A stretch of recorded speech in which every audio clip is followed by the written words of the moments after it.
तो दो objective clear हो गए हैं जी। एक तो हमने इसे डाउनलोड कैसे करना था और एक लॉगिन आईडी कैसे क्रिएट करना था।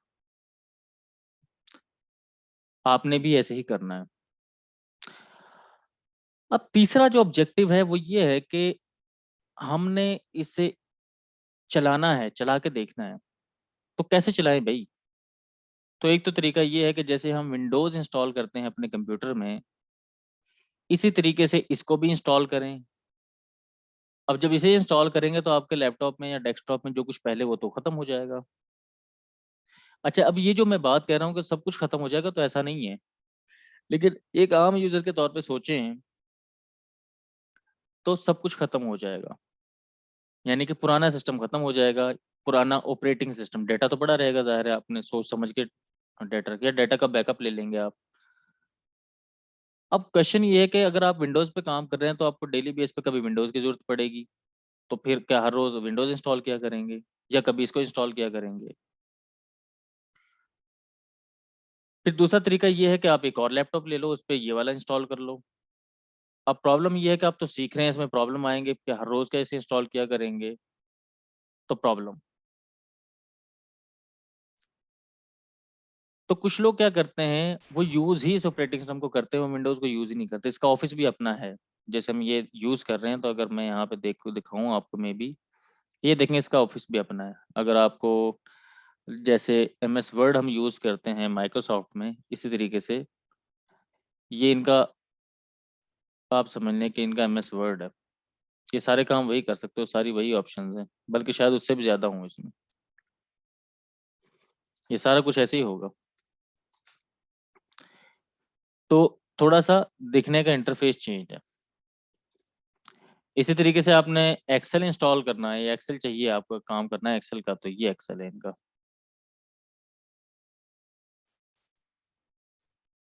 गूगल शीट्स पे काम करते हैं ना आप, गूगल पे जाके एक्सेल डायरेक्टली खुल जाता है वहां पे, ये वही चीज है। अच्छा, तो क्वेश्चन हम था कि भाई हम लैब कैसे करें। अभी चूंकि आपका लेवल वो नहीं है अंडरस्टैंडिंग का, तो इसके दो तीन मेथड हो सकते हैं। तो लैब सेटअप के नंबर वन तरीका ये है कि install directly into your computer. ये है नंबर वन तरीका। लेकिन अब ये तरीका कोई ज्यादा अच्छा तरीका नहीं माना जाता। दूसरा तरीका क्या है कि जिस तरह ऑपरेटिंग सिस्टम है, जिस तरह हमारे पास MS ऑफिस है, इस तरीके से और भी सॉफ्टवेयर दुनिया में पाए जाते हैं। तो कुछ ऐसे सॉफ्टवेयर हैं, वो कहते हैं कि यार आप अपने जो पहला ऑपरेटिंग सिस्टम है उसे ना छेड़ो, उस ऑपरेटिंग सिस्टम में एक सॉफ्टवेयर इंस्टॉल करो, और वो सॉफ्टवेयर क्या करेगा, आपको फिजिकल नहीं लेकिन वर्चुअल इस तरह का एनवायरनमेंट क्रिएट कर देगा कि आपको लगेगा कि आप नया सिस्टम ही इंस्टॉल कर रहे हो। तो दूसरा तरीका क्या हो सकता है कि वर्चुअलाइजेशन के थ्रू आप काम कर लो।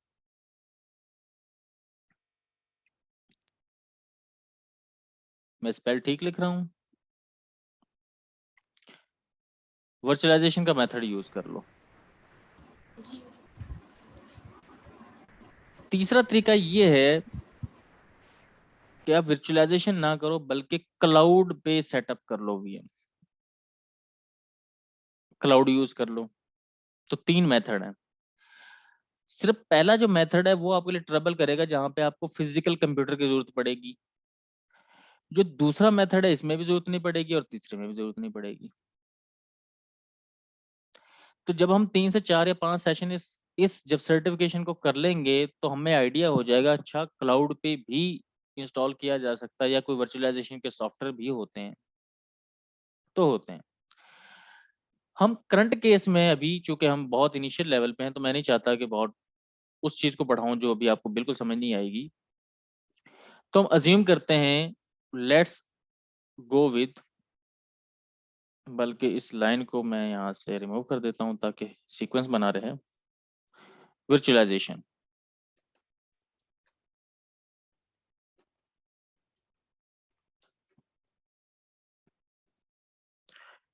ठीक है जी।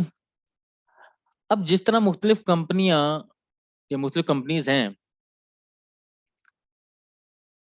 जैसे रेड हैट एक कंपनी है, युबंटू एक कंपनी है, माइक्रोसॉफ्ट के विंडोज माइक्रोसॉफ्ट एक कंपनी है, ये ऑपरेटिंग सिस्टम बनाती हैं। इसी तरीके से दुनिया में मुख्तलिफ कंपनियां हैं जो क्या करती हैं, वर्चुअलाइजेशन का सॉफ्टवेयर बनाती हैं। तो जो सबसे टॉप पे नाम है उस कंपनी का नाम है VMware।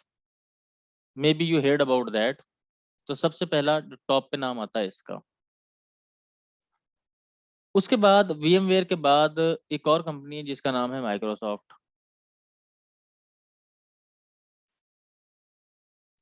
वो भी वर्चुअलाइजेशन के सॉफ्टवेयर बनाते हैं। फिर तीसरी एक और कंपनी है, जेन या सिट्रिक्स के नाम से अक्सर हम इसे जानते हैं, चलो आप इसे ऐसा ना कहो। तीसरी कंपनी है रेड हैट। इन्होंने भी वर्चुअलाइजेशन का सॉफ्टवेयर बनाया हुआ है।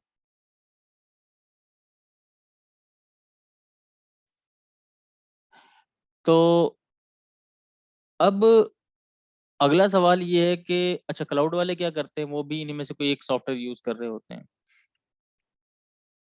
इसी तरीके से ओरेकल वालों ने भी वर्चुअलाइजेशन का सॉफ्टवेयर बनाया हुआ है। वो भी कहते हैं कि आप हमसे वर्चुअलाइजेशन का सेटअप ले लो। तो मुख्तलिफ कंपनीज हैं जो ये काम कर रही हैं।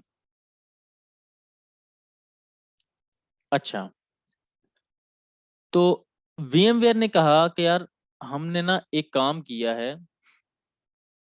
हमने एंड यूजर के लिए अलहदा वर्चुअलाइजेशन का सॉफ्टवेयर बनाया है और डेटा सेंटर यूजर के लिए अलहदा से सॉफ्टवेयर बनाया है। एंड यूजर का जो सॉफ्टवेयर है उसका नाम है VMware वर्कस्टेशन। ये नाम से ही आपको पता चल गया होगा। और जबकि जो डेटा सेंटर है जहाँ पे आपने बहुत सारा काम करना है किसी कंपनी में, उसका हमने सॉफ्टवेयर बनाया है, उसे कहते हैं VMware ESXi।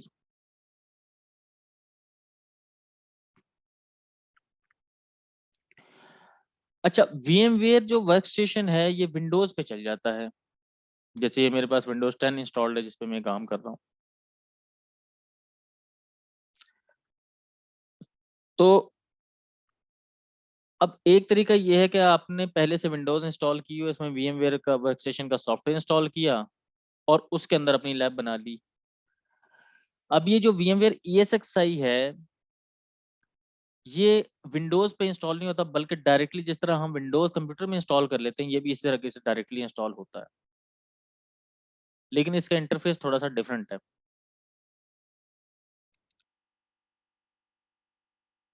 तो अब हम क्या करते हैं, चलते हैं, ये जो सॉफ्टवेयर है जो मैंने खोला हुआ है आपके सामने, अच्छा इनको,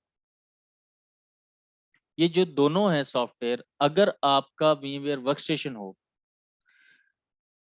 तो अगर मैक पे आपने VMware वर्कस्टेशन जैसा सेटअप करना हो तो उसके लिए अलहदा सॉफ्टवेयर है मैक का। VMware का मतलब है VMware कंपनी और वर्कस्टेशन उनकी प्रोडक्ट है। इसी तरीके से VMware का ESXi है और इनके बहुत सारे सॉफ्टवेयर हैं।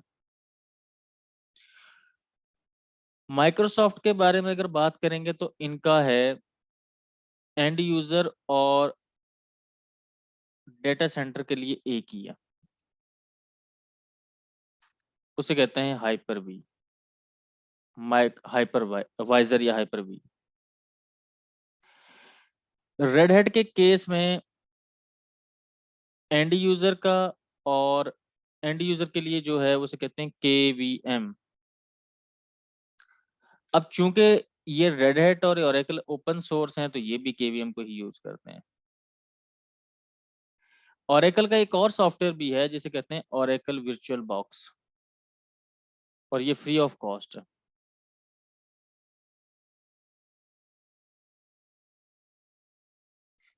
ठीक है जी। तो यहाँ तक हमें समझ आ गई कि हम कोई एक सॉफ्टवेयर चूज कर लेते हैं और उसे हम कंप्यूटर में अपने में करेंगे इंस्टॉल, और इंस्टॉल करने के बाद उसके अंदर फिर हम अपनी लैब क्रिएट करेंगे। अब जो लैब क्रिएट करेंगे बेसिकली वो वर्चुअल मशीन होगी, यानी कि वो फिजिकल कंप्यूटर नहीं होगा, होगा कंप्यूटर ही, लेकिन वो वर्चुअली होगा, आपके हार्ड डिस्क में कहीं पड़ा होगा। अभी जब मैं बात कर रहा हूँ तो मे भी हो सकता है आपको समझ नहीं आ रही हो, लेकिन जब हम करेंगे, करने के बाद आप जब अपने तौर पे भी काम करोगे तो फिर आपको समझ आ जाएगी। तो फर्स्ट प्रैक्टिकल आज का वो करने जा रहे हैं अब हम। सर एक क्वेश्चन है। जी जी पूछें। ये जो हाइपर वी है, ये भी विंडोज के साथ फ्री नहीं मिलता? हाइपर वी बेसिकली अब विंडोज के साथ ऐसे आता है कि इसकी लिमिटेड फंक्शनैलिटीज एडिशनल? होती हैं। ओके। ये अच्छा, एज एन ऑपरेटिंग सिस्टम नहीं आता, यानी कि एज ए कंपोनेंट आता है। ये एडिशनल कंपोनेंट्स में आ रहा होता है ये एडिशनल प्रोग्राम्स में। ओके। अगर आपने इसे प्रॉपर मैनेज करना है तो जिस तरह माइक्रोसॉफ्ट विंडोज 10 इंस्टॉल करते हैं, हम डाउनलोड करते हैं, इस तरीके से आपने हाइपरवाइजर डाउनलोड करना है। Microsoft okay. हाइपर वी का ऑपरेटिंग सिस्टम है, वो डाउनलोड करेंगे, उसे इंस्टॉल करेंगे। ओके, मतलब जो विंडोज देता है वो डिफरेंट है और ये हाइपरवाइजर एज डिफरेंट है जो नहीं नहीं नहीं, आप बता विंडोज रहे जो देता है बेसिकली उसी का एक बेसिक वर्जन है। बेसिक वर्जन है। ओके, ठीक है। ठीक है। और बहुत सारी कंपनीज हैं, एंड यहाँ पे मैं 5वें नंबर पे हमेशा ये लिखता हूँ ईटीसी कि और भी बहुत सारी, जैसे जेन की मैं बात कर रहा हूँ, अब एक और भी आ गया है। तो हम क्या करते हैं, अगर VMware को डाउनलोड करना हो आपने, तो आप क्या करेंगे, अगेन www.vmware.com इसकी वेबसाइट पे चले जाएंगे, और इसकी वेबसाइट पे जाने के बाद आप यहाँ से भी VMware की, इनकी बहुत सारी प्रोडक्ट्स हैं, इसकी भी सर्टिफिकेशंस हैं और बहुत डिमांड है इनकी। तो बल्कि यहाँ पे आप इजीली ये बहुत सारी चीज़ें हैं इनकी। तो यहाँ पे इनके प्रोडक्ट्स हैं, और यहाँ पे कहीं होगा VMware वर्कस्टेशन एंड यूजर के लिए भी।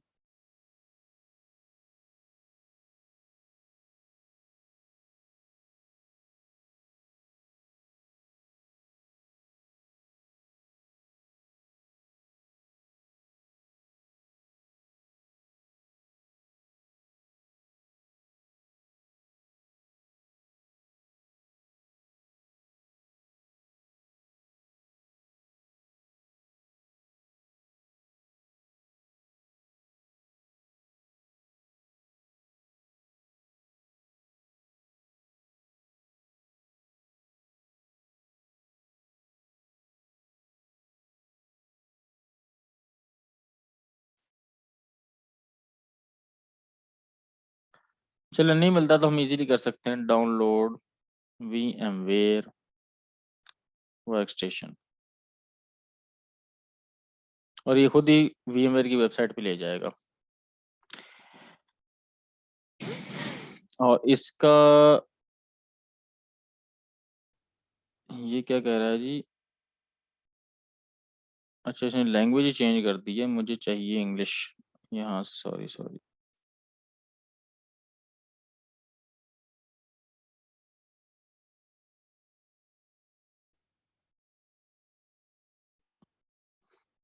डाउनलोड VMware वर्कस्टेशन,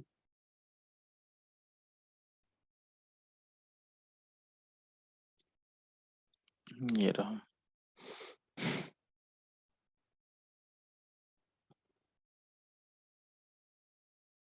अब ये भी अगेन आईडी मांग लेगा आपसे, क्या आप आईडी बताएं अपनी।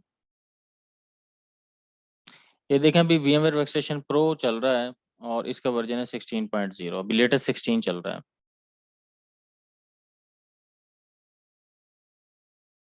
ये लेट से मैं डाउनलोड करना चाहता हूँ तो ये डाउनलोड नहीं करने देगा, या मैं ट्रायल वर्जन इसका डाउनलोड करूंगा तो लॉगिन आईडी मांगेगा यहाँ से। मैं डाउनलोड करता हूँ, और मे भी हो सकता है डाउनलोड करने दे या लॉगिन पे ले जाए। देखें लॉगिन पे ले गया, वो कहता है लॉगिन दो अपना। यहाँ पे हम जिस तरह हमने रेड हैट पे क्रिएट किया है, यहाँ पे हम यहाँ पे क्रिएट करेंगे। तो मेरे पास ये ऑलरेडी पड़ा हुआ है, और मैंने इसे इंस्टॉल किया हुआ है अपने कंप्यूटर में। ये जो अभी यूबंटू मशीन आपको नज़र आ रही है, ये भी इसी में नज़र आ रही है। अब हम करते ये हैं कि एक वर्चुअल मशीन क्रिएट करते हैं। तो जब इस सॉफ्टवेयर को आप खोल लेंगे, ये सॉफ्टवेयर इस तरीके से नज़र आएगा आपको। इसको मैं ओएस को बंद कर देता हूँ जो आपको नज़र आ रहा है। इन नोट्स को भी बंद कर देते हैं, पावर ऑफ कर देते हैं इसे।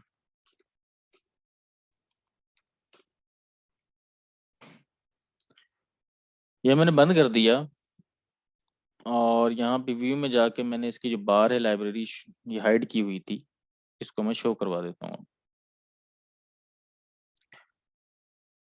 फर्स्ट स्क्रीन इसकी ऐसे होती है जब फर्स्ट फर्स्ट टाइम आप इसे चलाते हो। ये 15.5 मेरे पास ऑलरेडी इंस्टॉल्ड है। अच्छा, मेरा तरीका क्या क्या होता है कि मैं पहले से अपने कंप्यूटर में कुछ डायरेक्टरी क्रिएट कर लेता हूँ जहाँ पे मैंने वर्चुअल मशीनें क्रिएट करनी होती, जो लोकेशन उनकी देनी होती। बाय डिफॉल्ट आपके यूजर के डॉक्यूमेंट्स के फोल्डर में ये बनाता है। तो मैंने अपने कंप्यूटर में एक लोकेशन सेलेक्ट की हुई है डॉक्यूमेंट्स में, वर्चुअल मशीन्स के नाम से। ये वहां पे जाके क्रिएट कर देगा। तो मैं कहता हूँ यहाँ से अगर आपने कोई पहले से बनी हुई वर्चुअल मशीन है उसको ओपन करना है तो यहाँ से ओपन हो जाएगी, कोई बनानी है तो यहाँ से बन जाएगी, किसी रिमोट सर्वर को कनेक्ट करना है तो वो बाद में कनेक्ट होगा। चलो इसको बाद में देख लेते हैं। तो लेट्स से मैंने एक वर्चुअल मशीन क्रिएट करनी है। तो क्रिएट करते ही जैसे मैं इस पर क्लिक करूंगा,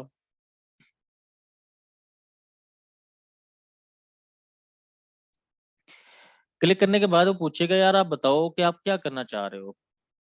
आप इसके भी क्रिएट करने के दो मेथड्स हैं। वो कहता है कि एक टिपिकल मेथड है, एक कस्टम है एडवांस यूजर्स के लिए। मैं कहता हूँ टिपिकल पे रहने दो।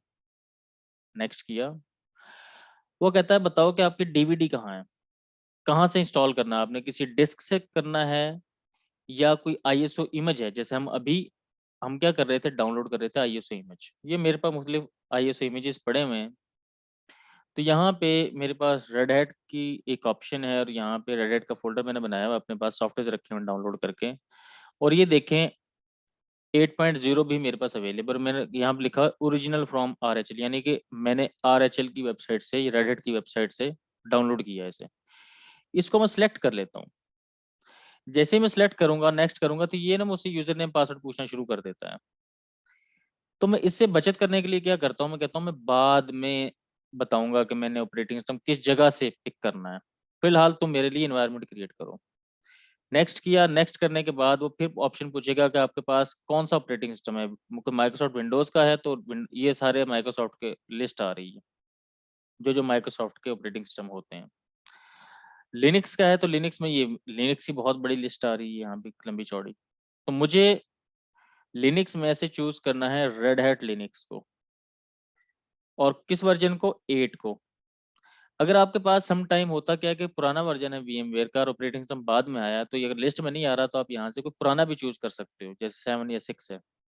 अगर लिस्ट में 8 आ रहा है तो आप 8 चूज कर लो। मैंने नेक्स्ट किया।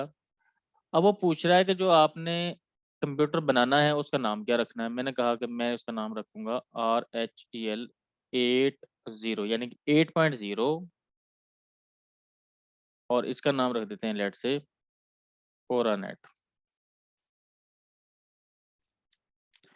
अब वो कहता है कि जब ये इसकी फाइलें बनेंगी वो इस लोकेशन पे बनेंगी, यानी कि एडमिनिस्ट्रेटर, अगर मेरा तो यूजर एडमिनिस्ट्रेटर है तो उसमें और उसके डॉक्यूमेंट्स में वर्चुअल मशीन्स के नाम से एक फोल्डर बना वहाँ पे। और उसके अंदर एक मजीद फोल्डर बन जाएगा RHEL 80 - ओरानेट। मैंने कहा अच्छा ठीक है, ओके, यहीं पे जाने दो। अगर मैं चेंज करना चाहता तो यहाँ से चेंज कर सकता था। नेक्स्ट। वो कहता है इसको हार्ड डिस्क कितनी क्रिएट करनी है। हार्ड डिस्क देखो हम परचेज करके लेके आते हैं, यहाँ पे हमें परचेज करने की जरूरत नहीं है। जो हमारी ऑलरेडी कंप्यूटर के अंदर हार्ड डिस्क है उसी में से हार्ड डिस्क यूज कर सकते हैं। तो मैंने कहा मुझे लेट से 100 GB चाहिए, तो मैं 100 लिख दूंगा। वो कहता कहाँ तक दे सकते हो आप। तो 2 TB तक इसमें अलाउ होती है, आप हार्ड डिस्क दे सकते हो। फिर ये दो मजीद ऑप्शन है, store virtual disk as a single file और split virtual disk into multiple file. फिलहाल इसे डिफॉल्ट रहने दें। बेसिकली ये इसलिए होती है कि अगर आपकी वर्चुअल मशीन वाकई ही 100 GB की फाइल है तो आप उसे यूएसबी में कॉपी कैसे करोगे, या एक जगह से दूसरी जगह ट्रांसफर करनी है तो डाटा कैसे लेके जाओगे इतना एक ही फाइल में, एक ही फाइल का साइज। तो split into into multiple files का मतलब ये होता है कि आपको तो नज़र आएगी आपकी हार्ड डिस्क 1 है या 100 जीबी की, लेकिन पीछे उसकी मुख्तलिफ फाइलें बनी होंगी, कोई 10 जीबी की, 15 जीबी की या 20-20 जीबी की। ईज़िली आप एक जगह से दूसरी जगह मूव कर सकते हो। और अगर आप चाहते हो कि नहीं एक ही फाइल बनानी है, तो फिर आप ये क्लिक कर दोगे, फिर आपकी एक ही फाइल बनेगी। तो हम कहते हैं मल्टीपल फाइल बना दो, हमें इससे गर्ज़ नहीं है। नेक्स्ट किया और यहाँ पे फिर एक ऑप्शन आ रहा है कस्टमाइज़ हार्डवेयर का। मैं क्लिक करके कस्टमाइज़ हार्डवेयर पे क्लिक करता हूँ। अब आपके कंप्यूटर में जो रैम है ये बताएगा, आपको पता होता है जैसे मेरे कंप्यूटर में 32 जीबी रैम लगी हुई है, यहाँ पे उसने क्लिक भी किया हुआ है यहाँ तक कि 32 जीबी इस टाइम अवेलेबल। उसमें से जो कंप्यूटर क्रिएट कर रहे हो उसे कितनी जीबी देनी है आपने? मैं कहता हूँ 4 जीबी दे दो, लेट्स से इसे। फिर उसने कहा आपके पास प्रोसेसर लगे हुए हैं, कितने हैं जी आपके पास बताओ कितने प्रोसेसर हैं? मैंने लेट्स से कहा 2 प्रोसेसर हैं, हालाँकि 2 प्रोसेसर नहीं है मेरे कंप्यूटर में, 1 ही प्रोसेसर है। और एक प्रोसेसर की कोर कितनी, उसकी कोर है मेरे पास 2। फिर वो कहता है अब बताओ कि सीडी तुम्हारी किधर है या कोई आईएसओ इमेज है? तो मैंने यहाँ का आईएसओ इमेज है और आईएसओ इमेज मैंने अपने पास जहाँ से मैंने उठाना था वो लोकेशन बता दी और इसको ओपन कर दिया और ये क्लोज का बटन दबा दिया। अब सम टाइम क्या होता है कि आप कस्टमाइज़ करना भूल गए इस बटन को और आपने फिनिश का बटन दबा दिया डायरेक्टली, तो कोई बात नहीं है। जैसे ही क्लिक करेंगे तो ये खुल के आपके सामने आ जाएगी और इस लिस्ट में भी आ जाएगी, ये सामने जो लिस्ट आ रही है आपके सामने। इस लिस्ट में से आप एडिट वर्चुअल मशीन भी कर सकते हैं। यहाँ से सेटिंग्स को चेंज भी कर सकते हैं। ठीक है जी। फिलहाल ये एक सर एक सेटअप क्वेश्चन है, मेरे पास बन गया है। जी बताएँ?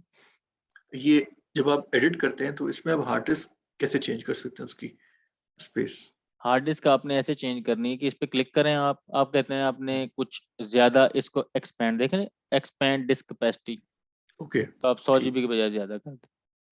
आपने कॉम्पैक्ट ओके, करनी है तो यहाँ से कर दें। ठीक, अच्छा ख़ैर, आपने डिलीट करनी है तो ये इस पे क्लिक करें, यहाँ से रिमूव कर दें, दोबारा ऐड कर दें हार्ड डिस्क इसके अंदर।